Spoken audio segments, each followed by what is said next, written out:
Hello everybody, named Shalise. Welcome everybody to my Man of Steel versus James Gunn Superman.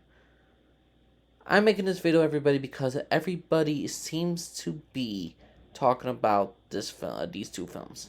One is people, they're cult-like members for the Zack Snyderverse who hate James Gunn Superman, who've been trying to bomb this movie in the reviews on Rotten Tomatoes. They've been hating on this movie since it just came out, not giving it a fair review. And there's people who are going back to now, we got the older cult members of the James Gunn Superman who are saying, oh, yes, Superman is finally back. No more of lame Man of Steel type Superman. Oh, Henry Cavill was overrated. Both of these groups of people just are not giving both of these films a chance. And I'm going to do an honest review of both of these films. And I'm going to compare them both to 12 different categories. And the thing is, though, I'm going to be brutally honest, I don't hate none of these films. I enjoy both films. They're both good films. They both have good Supermen. So, let's do an honest review with the first category. And for the first slot, I'm going to give to the music. Music is very important in film, and how each director uses their music is essential. Now, here's the thing. When I see a Superman film, I expect new, unique, epic music.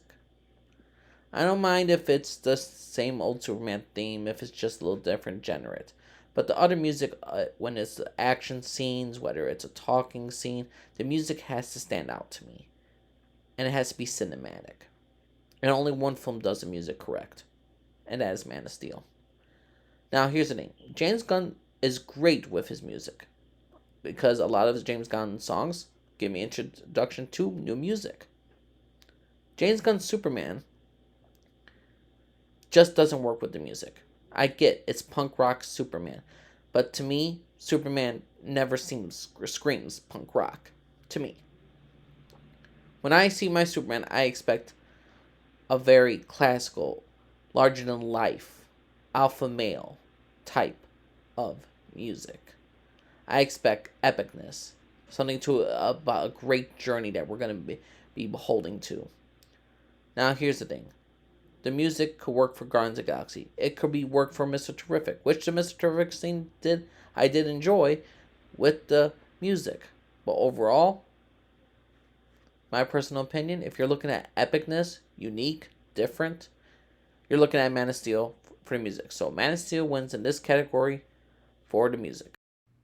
Now the number 11 category will be the suit. And this is the problem I have with James Gunn's Superman's suit. Both actors, David Cornsett, Henry Cavill, both really worked out. Both really went to the gym, tried to get their body in shape to look the part as Superman. The problem is, though, one suit actually shows the body of how it looks. It actually shows that Henry Cavill actually did the work in the gym. David Cornsett, while he did go to the gym, the suit does not do any justice to him. This suit is way too padded in certain areas. The suit's not that bad looking from afar when he's in an action scene, but the problem is, though, with the suit is it just doesn't really cover the physique of Superman. It's just way too padded. It feels way too much of a Comic-Con low-budget Superman suit. This needed to be more. So to me, this far superior, different Superman suit that really just showed the actors what he really portrayed and showed the actors what he committed is easily the Man of Steel suit. It's different. It has a different Kryptonian look based off the Kryptonian culture. So to me, the better suit, obviously that was different, that was better, that helped the actor actually portray Superman. It's the Man of Steel suit. So Man of Steel suit wins this category again in the suit department. The number 10 category is action. The action in each of these movies is slightly different. Man of Steel takes a more realistic approach to the action. Man of Steel's action is really groundbreaking in reality. While Superman 2025 by James Gunn, it's more comic booky. It's more CGI looks more CGI. The practical effects is not as good compared to Man of Steel. In Man of Steel, we got actual military helicopters in the area. We got actual actors who are portraying the soldiers. When there is Superman fighting Zod in Metropolis, it at least looks very realistic. And the And since it's a very realistic and serious tone, you get a more of a serious impact for the action. Now, Superman 2025, that is straight comic booky. Like, I highly doubt there was any helicopters, any real practical effects that they were using. Man of Steel, they actually use some real life military in order to film certain scenes. So, in my personal opinion, what I prefer is realistic action in a comic book movie than a comic book movie feeling like Sunday morning cartoons. And this is not like a knock on Superman 2025. If you like the action, you could love that action. I enjoy Superman. I enjoy Superman 2025's action indeed. I do, but when I compare it to Man of Steel, I like a more grounded action. Again, when I want to see two Kryptonians fight to the death, I'm seeing two Kryptonians fight to the death. We actually got that in Man of Steel. In Superman 2025, Superman is pulling his punches, and he's trying not to hurt anybody. He's not trying to hurt his enemies. He's mostly dealing with humans. And even then, when he is barely in any strength, he still is trying his hardest not to inflict permanent damage.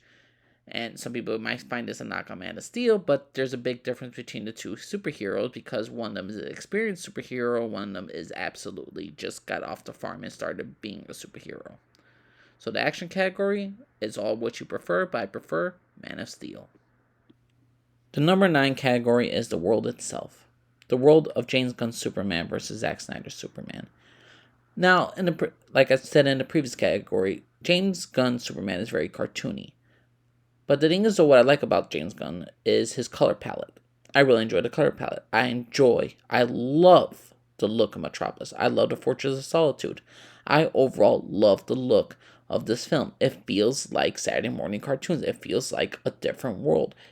The thing is, though, Man of Steel, even though it was trying to base off reality, how to fit into our world, Zack Snyder has no color palette whatsoever. He likes his tone. He doesn't like his colors too bright.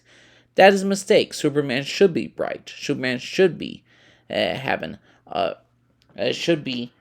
a little bit more light in his color. He should have more light in his suit. He should have a light. Metropolis should be a little bit more vibrant.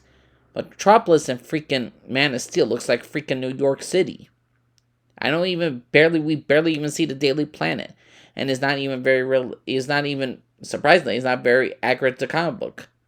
So to me, when I'm looking at the world, when it comes to Metropolis, when it comes to the Fortress of Solitude, when it comes to the color palette, James Gunn wins this category easily. So the world goes to James Gunn being Man of Steel by a long shot. The number 8 category is the people of Metropolis.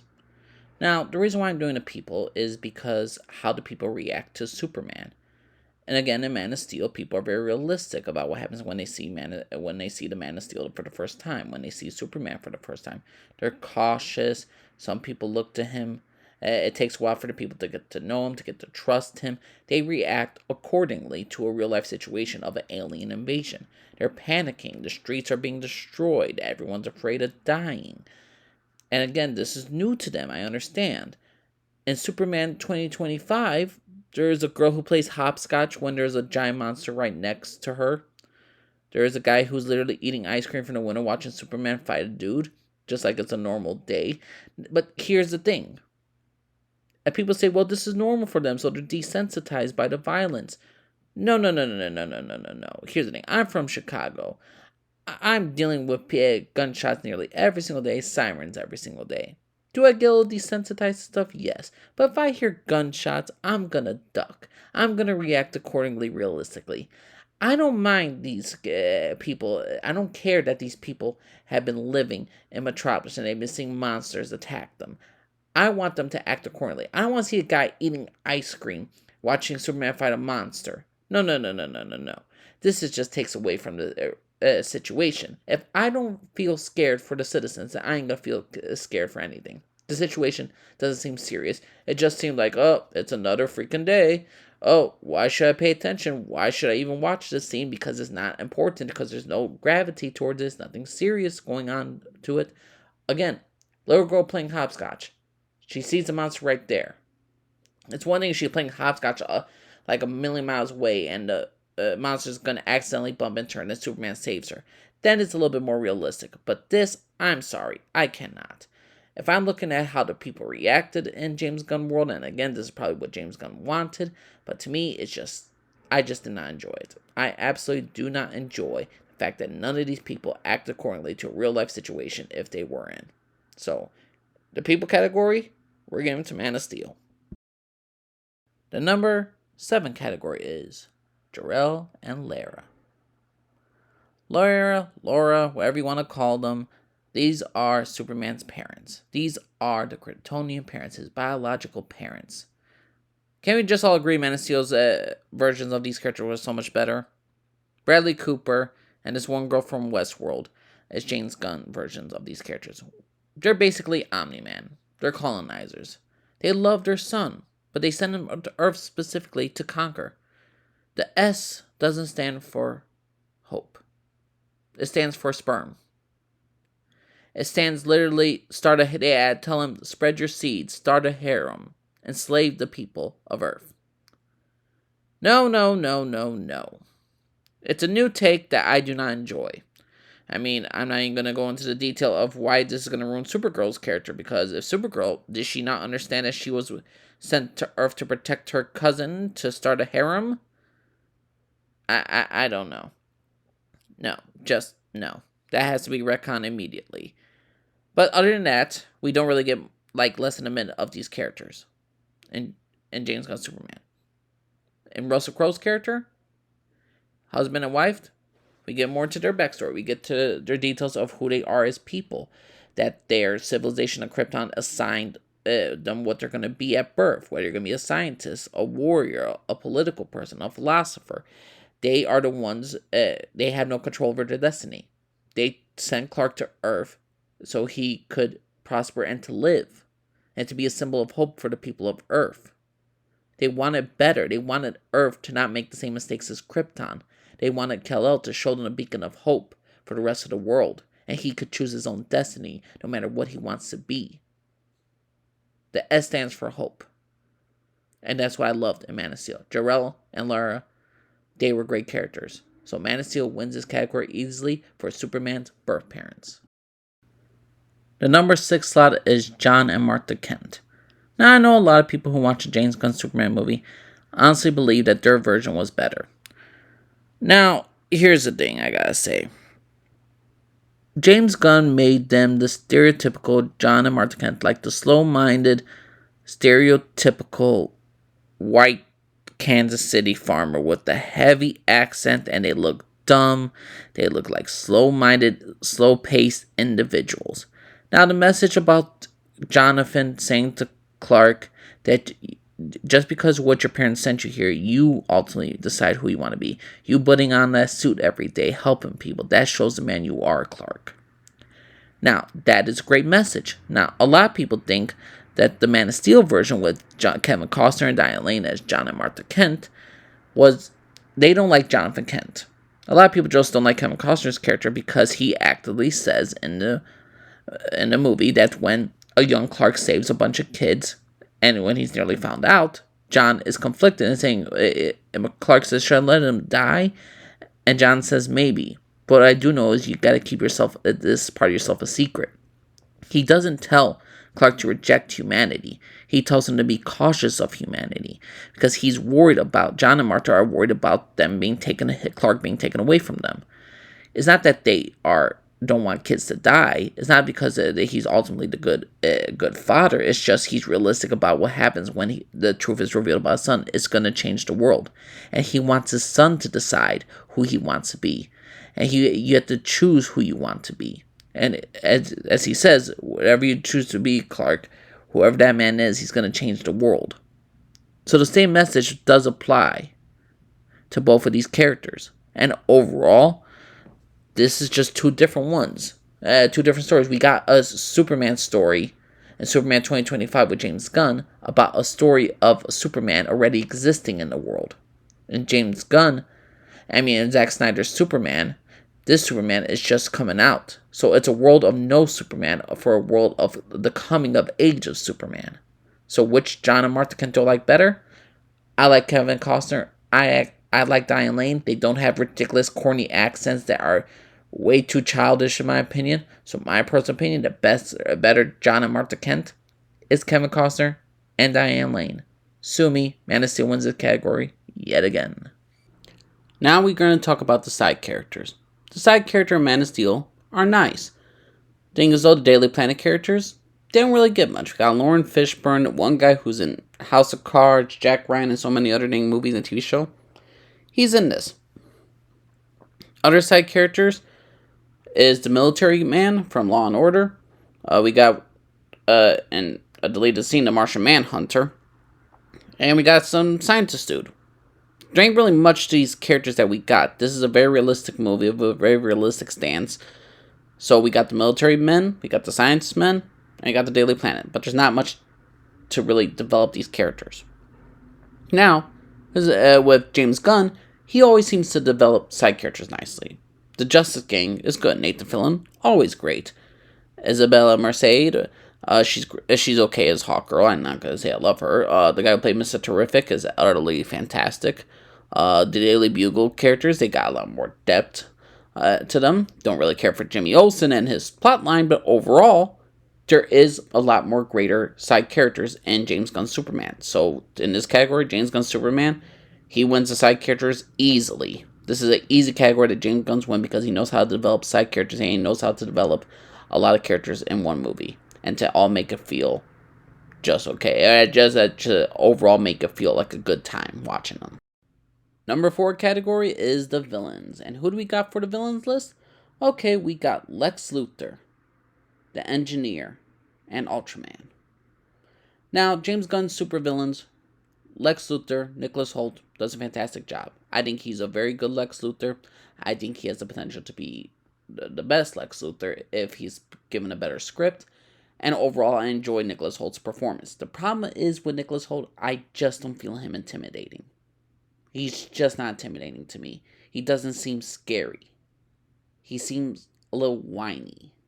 I get psycho, but I'm not scared of him. That's the problem when I see with Nicholas Hoult. He doesn't have that aura of like, yeah, I'm going to shit my bricks when this guy comes into the room. There's no intimidation factor I see when Nicholas Hoult is Lex Luthor. But he still is a very good Lex Luthor. The Engineer, she's a metahuman that made herself like that in order to wipe out Superman and other metahumans. She is devoted to Lex and Lex's plan. Cool character, good sidekick, very interesting. Ultraman, he's a clone of Superman, so he doesn't really get much development. Will he return later on and be Bizarro? That'll remain to be seen. But overall, this was a good ensemble cast of villains. Superman 2025. Now, we compared this with Zack Snyder's villains. We got Zod and Feora. Zod, Feora, and the Kryptonians. It's very simple what they want. They want to reestablish their home. What I like about when I'm given this rankings, this list, this section, I'm given to Zack Snyder's Superman, Man of Steel, the villains. Because Feora and Zod are different than what they are originally portrayed as. Zod just wanted to conquer Earth in the original Superman 2. Because, he believes in God. Zod in this one, he is devoted to Krypton. He's devoted to survival of Krypton. He doesn't care how many people he has to kill, no matter how cruel he is. He was designed. He was born to just protect Krypton. He is born a soldier. And he will do whatever it takes to make sure his species survived. And Feora is the same way he believes in God. She is a part of his fleet. She's a part of the... she's willing to sacrifice her life with General Zod for the greater good of the people of Kryptonians. The betterment. I believe they are the evolution. Evolution should always win. They are great characters. They have interesting motivations.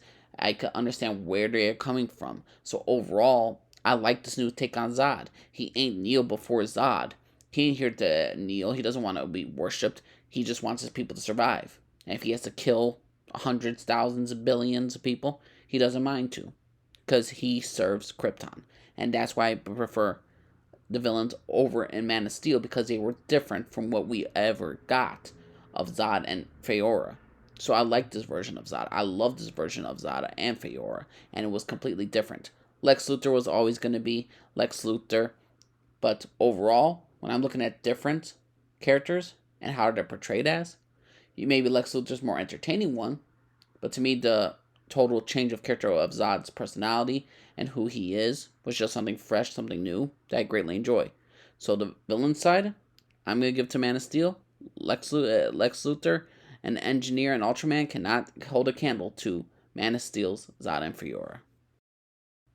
We're in the top 3 categories now. Number 3, I'm going to give to the Lois Lane. Who is a better Lois Lane? Superman 2025, that is portrayed by Rachel Brosnahan. And when we got Man of Steel's Lois Lane, played by Amy Adams. Now, to me, the better actress is obviously Amy Adams. I love her. I think she's great. The thing is, though, how did they portray Lois Lane? They played her as a reporter in Man of Steel fairly well. She discovers Clark. She discovers his backstory. She tries to find into his relationship, try to find into his backstory, his history, and to get to know him. Then she's getting involved with the dang mystery of freaking who is the Kryptonians. Zod wants her on the ship for some odd reason. Amy Adams' Lois Lane is used as a plot device. I enjoy her with Henry Cavill. I think they have good chemistry. But overall, for the first movie, this is just them just meeting each other. Really just getting to know each other. And it's automatically love at first sight. I don't always agree with that choice, and to me, it just does not work. What I like about the Superman 2025 is that Superman's been Superman for a while. He's been knowing Lois for a while. Lois knows that Clark is Superman. They've just been recently dating. Now, is their relationship as strong, as romantic as the comics is? No. It takes a while for Lois to actually say, I love you. Clark automatically loves her, but it doesn't go with her just yet. And overall, what I love about Lois Lane in Superman 25 is like how much she's there for Clark, how much she's there with Clark, but it just seems so much more realistic of their relationship. It's a slow burn that got into something quite lovely. I enjoy Rachel Brosnahan and David Cornswet together. Their chemistry is great. When we get more movies for them, I'm going to be happy because we're going to see more of their chemistry, how far they could go. I overall enjoy Amy Adams and Henry Cavill's relationship as well. But the thing is, though, the one who's a little bit more realistic, the one who got development more, who was stronger, to me, was David Cornswet and Rachel Brosnahan, Lois Lane. So to me, the best Lois Lane is Rachel Brosnahan, for at least in this movie. We're gonna see how it is later on. I'm hoping she gets a little bit more reporting done in the next future movies, and I'm really hoping they develop her more as a character and her relationship with Clark. But overall, I think Lois Lane 2025 beats this category of Man of Steel, surprisingly. And I'm a big fan of Amy Adams, but overall, Rachel Brosnahan's Lois Lane won me over. So James Gunn's Superman has the better Lois Lane. The second category is who is the better Superman, Henry Cavill versus David Cornswet. Now, we already been over the suit. David Cornswet had a terrible suit, but the actor is great. David Cornswet is a fantastic Superman. But to me, I prefer Henry Cavill. Henry Cavill, for his introduction, was a perfect Superman of how he looked, how he talked, and his overall feel and look of him. He was a different kind of Superman. He was cautious about the human world. And when his doubt of whether or not he could be a symbol of hope for these people always crept in his mind. He had to go to talk to a pastor about the people. And something said about the people and their fate. And about what does it really mean to be human. And the thing is, though, the pastor tells him sometimes you have to take a leap of faith. The rest will follow. And I loved Henry Cavill's performance as Superman. But overall, if I'm looking at who has a better future, since Henry Cavill will no longer be Superman, and in all reality, he had literally maybe like a movie and a half of him actually being good as Superman. David Cornswet is a Superman for the foreseeable future. You put him in a better suit, you give him a better script. David Cornswet, to me, has the potential to be the best Superman. He could rival Christopher Reeve. He's not the great Superman yet, but he has the potential. So for right now, my favorite Superman is still Henry Cavill. That being said, David Cornswet has a great potential, and it's more than likely he will surpass Henry Cavill as a better Superman and a better Clark Kent once we get more development of his character and we get more development of Superman. So overall, again, my favorite Superman is still portrayed by Henry Cavill. Compared to David Cornsweet, again, he's right there. David Cornsweet is a fantastic Superman, and Henry Cavill was a fantastic Superman. So let's go on to the last category. And the last category is the plot. The plot of Man of Steel versus Superman 2025. Superman 2025, the plot is fairly simple. David Cornsweet's Superman's been Superman for a while. Lex Luthor hates Superman and he's trying to ruin his entire image. He tries to get as much damning information as Superman as he can so the government could give him the excuse to kill Superman, so Superman's entire image will be destroyed and he could finally kill the Man of Steel. Lex Luthor hates Superman because he is better than him. He is bigger than him. And he hates the fact that he's the spotlight of attention and not Lex Luthor. Lex Luthor, who is the genius mastermind of his age. And Nicholas Hoult portrays this fairly well. This entire movie is just a plot to make sure David Cornsweet's Superman is destroyed publicly. The image of him, the symbol of him, and the man himself. Overall, it was an entertaining movie. The storyline of how we get to how Lex Luthor was doing this, I didn't really care for the whole Jimmy Olsen's already a player, and the reason why Lex's downfall is ultimately in the media is because Lex's freaking girlfriend is taking selfies and Jimmy somehow dates her. So the entire storyline of Lex even going to jail or even getting punished by the government is because of Jimmy Olsen, because we have to have a storyline of Jimmy Olsen literally being the macho man, being not the macho man, but being a player for the ladies, which makes no freaking sense. Overall, still enjoy Superman 2025. The tone of it, though, bit kiddish for me. Man of Steel, however, is a very realistic point of Superman. Superman's been on Earth for many years, but he hasn't been Superman. He's been as Clark Kent. He hasn't revealed himself to the world. He hasn't chosen his destiny. He's on the breakthrough of finding out who his biological parents were, what they represent, and what he could inspire to be for the people of Earth. Sad part is, Kryptonians such as Zod and Fiora has followed Superman to Earth, and now they want to rebuild Krypton on Earth. Superman must stop them. This is a young Superman who hasn't been Superman at all. This is his learning curve. He has no fortress of solitude. He cannot save as many people as he can because he doesn't have full control of his power. He has control of his powers, but he hasn't adapted it to his fullest strength. He has no fortress of solitude to put people in jail. This is a Superman who cares about people, who loves people, but he is fairly new.